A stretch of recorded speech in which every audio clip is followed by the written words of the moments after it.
Imagine holding the most powerful computer in the world, but it fits in the palm of your hand. For years, Apple fans have been asking the same question. Why does the smallest iPad always feel like an afterthought? We've had the Mini 6, which gave us the redesign we craved, and the Mini 7, which, let's be honest, was a bit of a blink and you'll miss it update. But right now, something is shifting in Cupertino.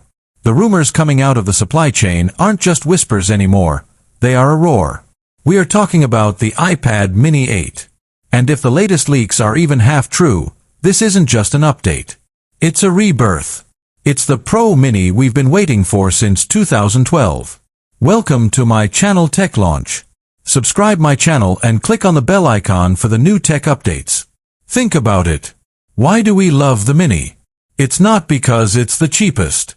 It's because it's the only device that bridges the gap between the iPhone in your pocket and the MacBook on your desk. It's the pilot's favorite, the gamer's secret weapon, and the digital nomad's ultimate notebook. But for too long, it's lived in the shadow of the Pro models. It lacked the screen, it lacked the raw power, and it lacked that cutting-edge feel. Well, that's about to change. The iPad Mini 8 is rumored to be the first non-Pro iPad to receive the OLED treatment. But not just any OLED. We're talking about a display technology that could potentially fix the biggest complaint in Mini history: the jelly scrolling and the lack of deep, inky blacks. But that's just the tip of the iceberg. Under the hood, Apple is reportedly testing a chip so fast, it makes current laptops look sluggish.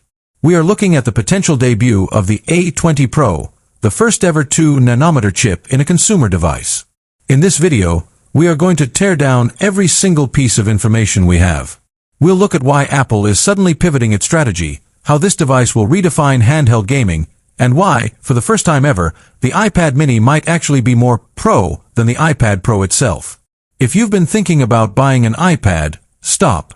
If you're holding on to an old Mini 6, wait.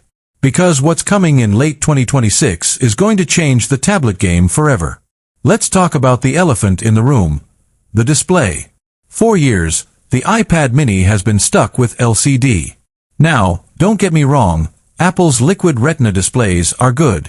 But in a world of OLED iPhones and OLED iPad Pros, the Mini screen started to look, well, dated. The iPad Mini 8 is set to change that with a rumored 8.5-inch OLED panel. Now, you might ask, how do they fit an 8.5-inch screen into the same body? The answer is simple and brilliant: bezels. Apple is finally shrinking those borders. Imagine an edge-to-edge canvas that fits in your jacket pocket. The contrast ratios will be infinite. The brightness will hit levels that make outdoor use a breeze. But the real kicker: the rumor of a 120 Hz promotion display. If Apple finally gives us promotion on the Mini, it's game over for the competition. No more stutter, no more laggy scrolling, just pure, fluid motion. But why now? Why is Apple finally giving the Mini the love it deserves? To understand that, you have to look at the market. Handheld gaming is exploding. With the Steam Deck, the ROG Ally, and the Nintendo Switch 2 on the horizon, Apple knows it has the best gaming hardware in the world. It just doesn't have the right form factor. The iPad Mini is that form factor. By putting an OLED screen and a monster chip in the Mini 8, Apple isn't just making a tablet. They are making the ultimate game